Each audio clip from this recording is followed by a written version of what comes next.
Hello friends, मेरा नाम विशाल है and welcome to my channel programming with Vishal. So friends, आज का वीडियो स्टार्ट करने से पहले सबसे पहले मैं बोलना चाहूँगा सॉरी मेरे लास्ट वीडियो के लिए, जिसमें कि मैंने आपको ये बताया था कि कैसे हम किसी लॉगिन में अटेम्प्ट सेट कर सकते हैं, फेल्ड अटेम्प्ट को। तो वो वीडियो में साउंड का थोड़ा सा इशू हो गया मेरे एंड से। एक्चुअली मेरा जो माइक था वो ख़राब हो गया हुआ था, तो मैंने रिकॉर्ड भी किया और रिकॉर्डिंग के टाइम पे ही मुझे पता नहीं चला कि जो मेरी साउंड है वो प्रॉपरली आ नहीं रही है। और जब मैंने यूट्यूब पे वीडियो को पब्लिश किया उसके बाद मुझे पता चला कि थोड़ा सा साउंड का उसमें इशू था। उस वजह से काफ़ी सारे लोगों के कमेंट्स भी आए हैं जिसमें उन्होंने बोला है कि साउंड ठीक नहीं है, तो उसके लिए सॉरी।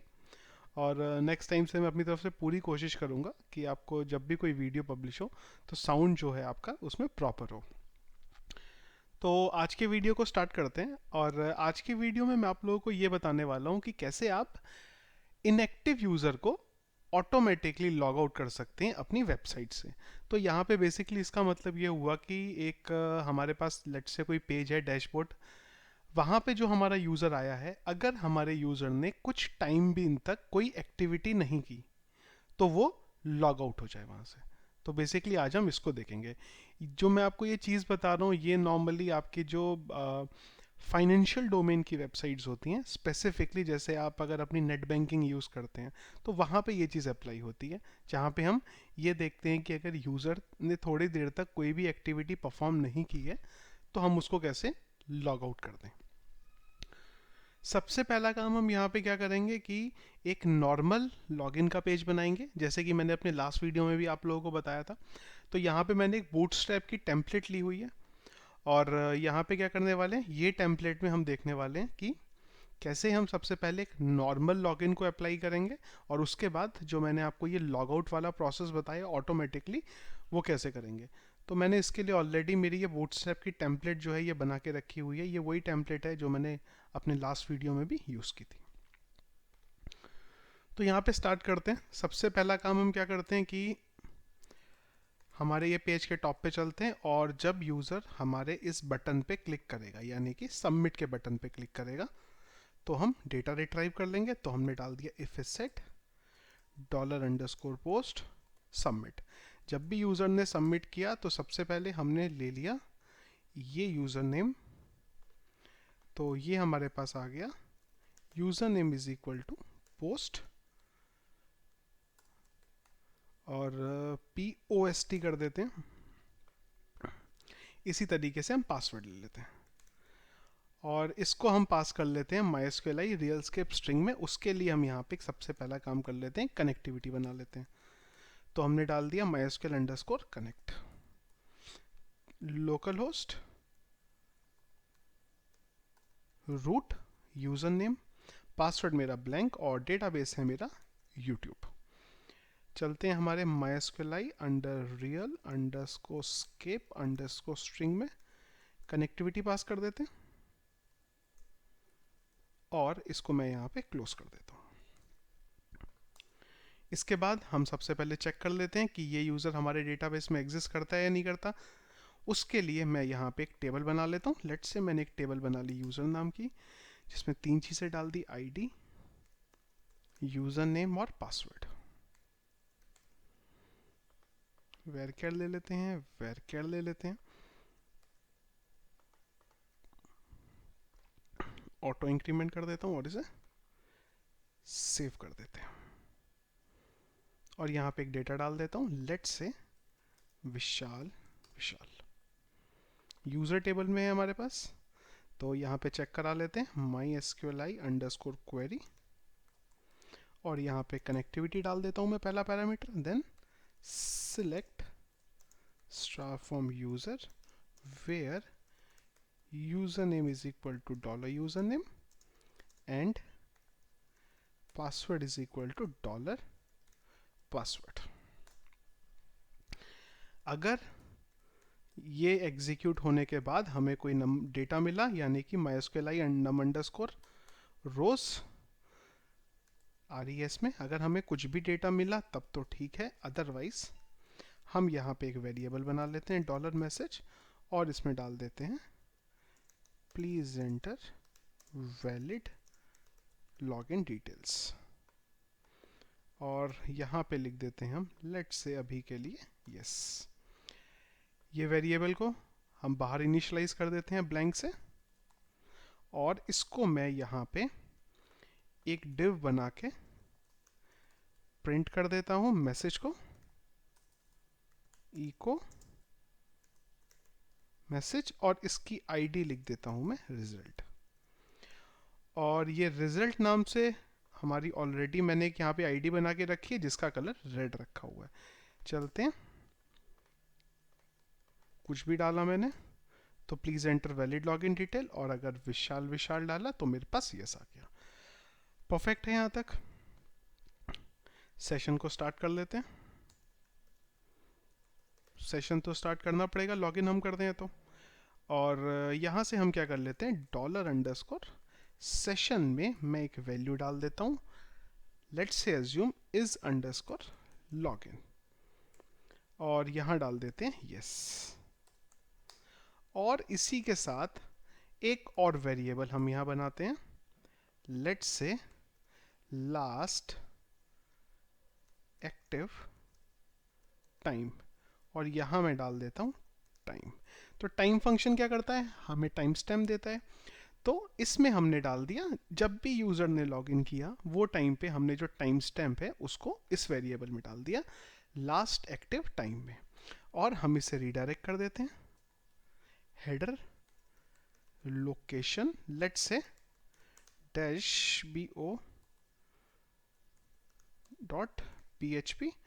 और हेडर के बाद हमेशा यूज करें डाई का। ठीक है, यहाँ तक। चलते हैं हम dashboard.php में, और इसको मैं सेव कर देता हूँ dashboard.php।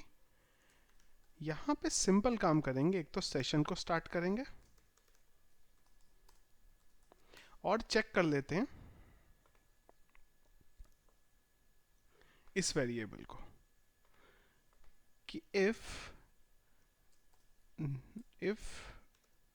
set this, और इसको कर देते हैं सॉरी नॉट। अगर ये एग्जिस्ट नहीं करता तो हम इसको रीडायरेक्ट कर देंगे जिस पेज से ही आया था, यानी कि हेडर, और यहाँ डाल दिया हमने लोकेशन index.php, और यहाँ से इसे कर देते हैं डाई। और एक काम करते हैं कि ये जो वेरिएबल था इसको हम यहाँ से हटा के इधर डाल देते हैं, ये परफेक्ट रहेगा। अदरवाइज यहाँ पे हम लिख देते हैं इको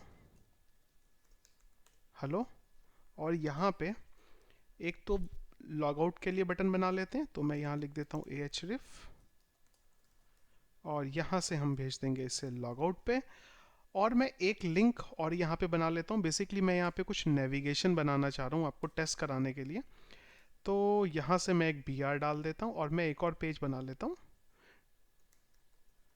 dashboard1.php, और यहाँ से भेज देते हैं हम logout.php के पेज पे, और यहाँ लिख देता हूँ मैं dashboard1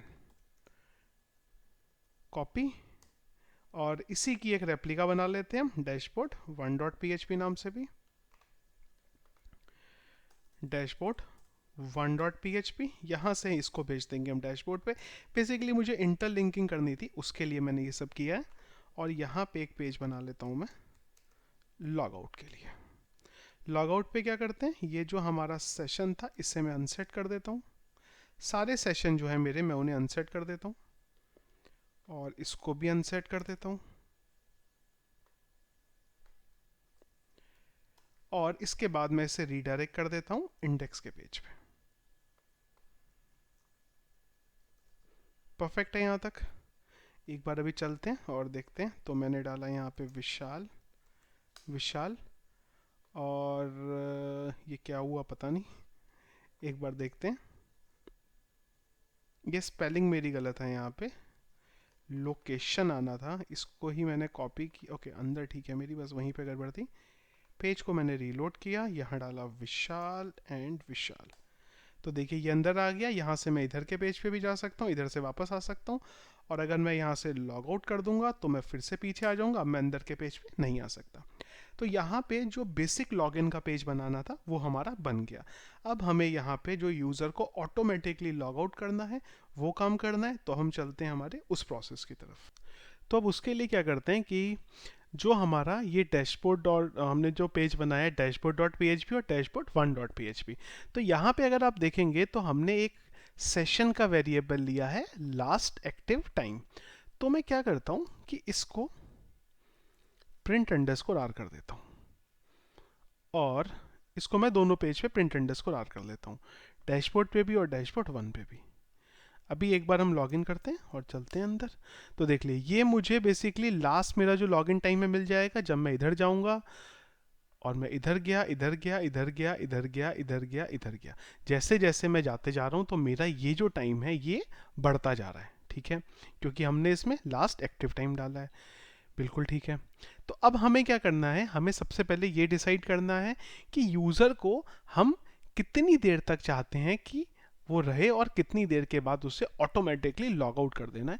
तो लेट्स से अभी हम टेस्टिंग कर रहे हैं यहाँ पे, तो हम एज्यूम करते हैं कि हम यूज़र को 10 सेकंड तक अगर उसने कोई भी एक्टिविटी परफॉर्म नहीं की तो हम उसको लॉग आउट कर देंगे।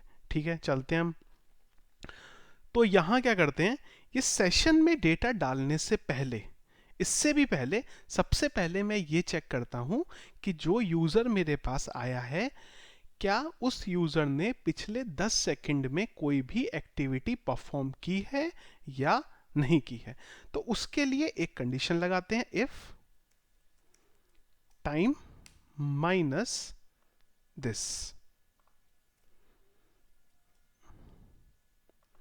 इन दोनों को मैं माइनस करता हूं। तो लेट्स से एज्यूम करिए कि जो मेरा अभी का टाइम है वो है, मैं आपको ये एज्यूम करने के लिए बोल रहा हूं, ये ऐसा होगा नहीं। लेट्स से आप एज्यूम करिए कि जो मेरा टाइम है वो है 15 मेरा अभी का टाइम है और जो मेरा पुराना टाइम है वो है 10। तो हमने यहाँ पे क्या किया, 15 में से 10 को माइनस कर दिया, तो रिमाइंडर कितना बचा हमारे पास, 5। तो अब हम यहाँ पे ये चेक करेंगे कि अगर इन दोनों को जब माइनस करने के बाद जो डेटा आता है उसमें अगर 10 बड़ा है, अगर 10 बड़ा है, जैसे कि यहाँ पे चलो ये इसको हम उल्टा कर देते हैं कि अगर ये बड़ा है तो हम उसको बोल देंगे हेडर और हमने बोला लोकेशन लॉगआउट डॉट पीएचपी। एक बार मैं आपको बताता हूँ, इसको देखिए। लेट्स से टाइम के अंदर पड़ा है 15, सेशन के अंदर पड़ा है 10, आपने दोनों को माइनस किया, आपके पास क्या बचा 5। मतलब 5 का मतलब क्या हुआ कि यूज़र 5 सेकंड पहले आया था। ठीक है, लेट्स से आप एज्यूम करिए अभी का टाइम है 25 और यूज़र जो था हमारे पास वो यूज़र आया था 10 पे। तो अगर आप 25 में से 10 को माइनस करेंगे तो कितना बचेगा 15। तो क्या 15 बड़ा है, बिल्कुल बड़ा है, तो ये क्या हो जाएगा लॉग आउट। बेसिकली मैं यहाँ पे आपको इन शॉर्ट बताऊँ तो मैं ये चीज़ चेक करता हूँ कि अगर मेरा जो यूज़र है उसको 10 सेकंड तक उसने कोई भी एक्टिविटी परफॉर्म नहीं की है। एक्टिविटी का मतलब हम यहाँ पे किस चीज़ से ले रहे हैं कि जो हमारा यूज़र है वो एक पेज से दूसरे पेज तक नहीं गया है, वो स्टिल है, तो हम उसको यहाँ से लॉग आउट कर देंगे। तो मैं ये सेम कोड यहाँ लेता हूँ और सेम टू सेम कोड यहाँ पे डाल देता हूँ और इसको डाई भी कर देते हैं।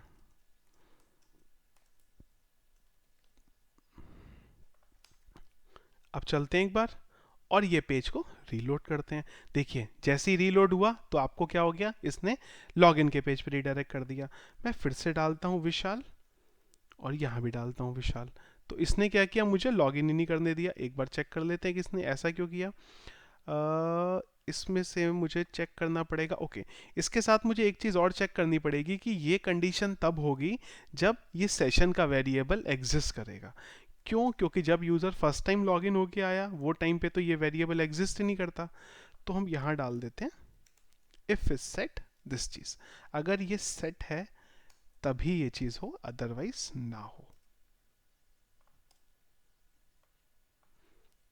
तो मैं ये कॉपी कर लेता हूँ और दोनों जगह पे डाल देता हूँ। चलते हैं फिर से एक बार लॉगिन करते हैं।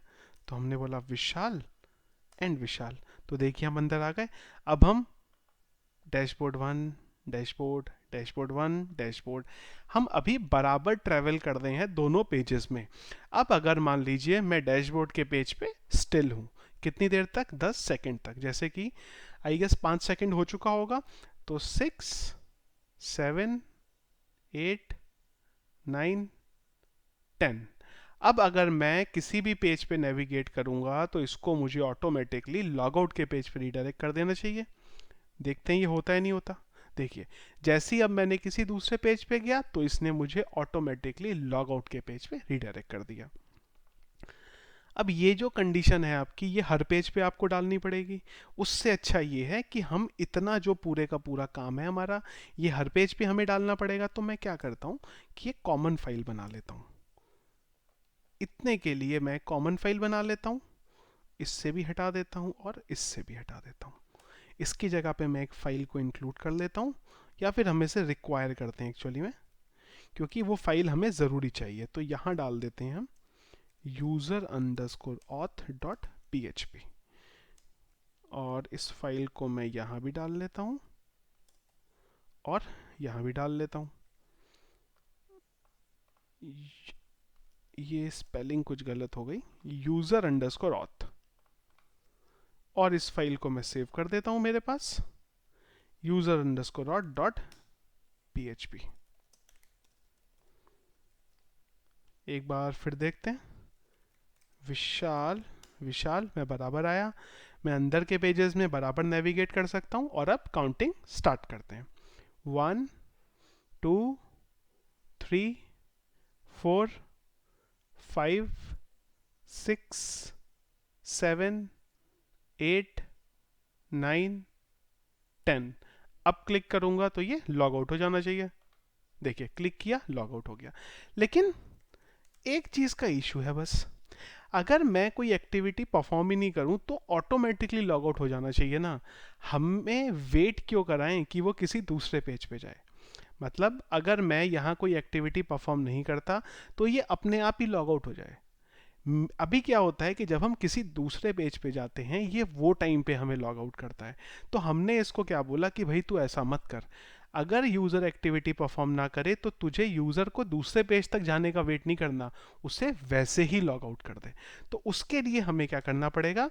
हमें जाना पड़ेगा जावास्क्रिप्ट के पास, और जावास्क्रिप्ट में एक फंक्शन कॉल करना पड़ेगा। तो मैं चलता हूँ स्क्रिप्ट, और इससे भी पहले मुझे इसके लिए चाहिए होगी jQuery। तो हम यहाँ पे क्या करेंगे, एजेक्स के थ्रू हम हमारे सर्वर के पेज को हिट करते रहेंगे। तो मैंने सबसे पहले तो इसे इंक्लूड कर लिया।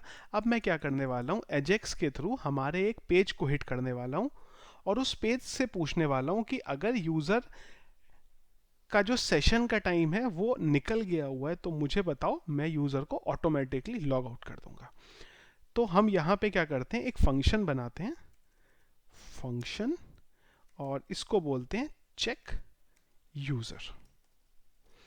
और यहाँ पे jQuery.ajax के पास चलते हैं, और यहाँ से हम बोलते हैं कि URL, किस URL को हिट करना है। तो हम क्या करते हैं कि हमने ऑलरेडी एक ये वेरिएबल तो बनाया हुआ था, हमें एक और वेरिएबल बनाना पड़ेगा जो क्या करेगा, हमें बेसिकली डेटा बताएगा, या फिर हम इसी पेज में कुछ कंडीशन लगा दें। तो हम क्या करते हैं, इसको रीडायरेक्ट करते हैं user_auth.php पे, और इसके साथ में एक डेटा भेज देते हैं।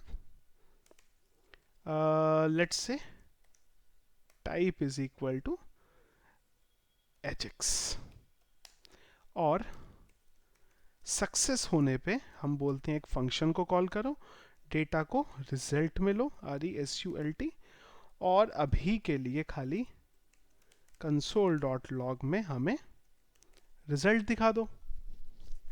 तो हमने क्या किया, एक URL को हिट किया और हमने बोला कि आप ये जो है डेटा लेके जाओ। और हम क्या करते हैं, इसको, ये जो फंक्शन हमने बनाया check_user, तो अब ये एक ऐसा फंक्शन होगा जो ऑटोमेटिकली हर थोड़ी थोड़ी देर बाद पेज को हिट करता रहे। तो उसके लिए हम बोलते हैं जावास्क्रिप्ट को set सेट इंटरवल और यहाँ पे हम बोलते हैं फंक्शन, लेट्स से 2000, और हम यहाँ डाल देते हैं हमारा ये फंक्शन। तो ये क्या करने वाला है, हर 2 सेकेंड बाद ऑटोमेटिकली इस फंक्शन को हिट करता रहेगा। चलते हैं एक बार, और हम ये भी करते हैं कि इसकी जो लिमिट है वो अभी के लिए बढ़ा देते हैं, लेट्स से 30 कर देते हैं। एटलीस्ट टेस्टिंग ही करनी है हमें, तो हम उसको बढ़ा लेते हैं और इसे लॉग आउट करते हैं और दोबारा एक बार लॉग इन करते हैं। हम बोलते हैं विशाल विशाल, और देखते हैं यहाँ पे हमने किस पेज पे लगाया था, वो हमने इस पेज पे लिखाया था। तो देखिए ये ऑटोमेटिकली हर 2-2 सेकेंड बाद इस पेज को यहाँ से हिट करता रहेगा। परफेक्ट है यहाँ तक। और हमें एक चीज़ और चेक करनी पड़ेगी कि हमें यहाँ पे बोलना पड़ेगा टाइप, और टाइप पे हम बोल देंगे पोस्ट, मतलब पोस्ट के थ्रू ये डेटा जाए, गेट के थ्रू ना जाए। रीलोड कर लेते हैं तो देखिए ये अब डेटा पोस्ट के थ्रू जाने लगा। अब हम क्या करते हैं, इसी, या तो आपके पास देखिए दो ऑप्शन है, या तो आप एक अलग पेज बना लीजिए या इसी पेज में आप कुछ कंडीशन लगा लीजिए। तो इस पेज में हम क्या करते हैं कि हम ये चेक करते हैं कि अगर इफ इस सेट $_पोस्ट, अगर तो ये एजेक्स मिला तो कुछ ऐसा चले, अदरवाइज कुछ ऐसा चले।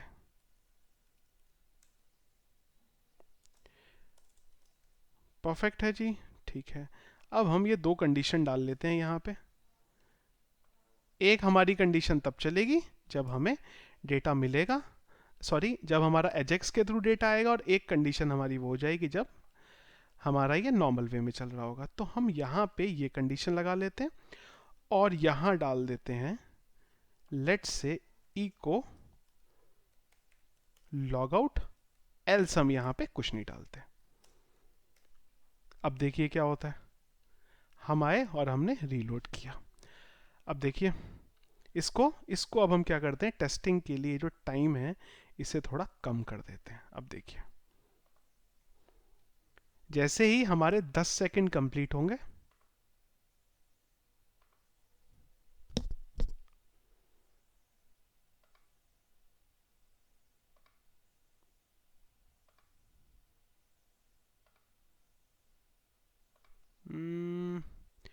ये क्या होना चाहिए था, जैसे ही ये टाइम ज़्यादा, ओके एक बार देखते हैं ये एजेक्स जा भी रहा है ना इस पेज पे। ओके ये टाइप जा रहा है एक्चुअली में TYPE, और ये टाइप की वैल्यू हम रख देते हैं and this type is equal to AJAX. देखिए रीलोड करेंगे तो ऑब्वियस ही बात है लॉग आउट हो जाएगा। ठीक है, हम इसे करते हैं विशाल एंड विशाल। अब देखिए अभी के लिए यहाँ पे कुछ नहीं आया, कुछ नहीं आया, कुछ नहीं आया, कुछ नहीं आया, कुछ नहीं आया, लॉग आउट।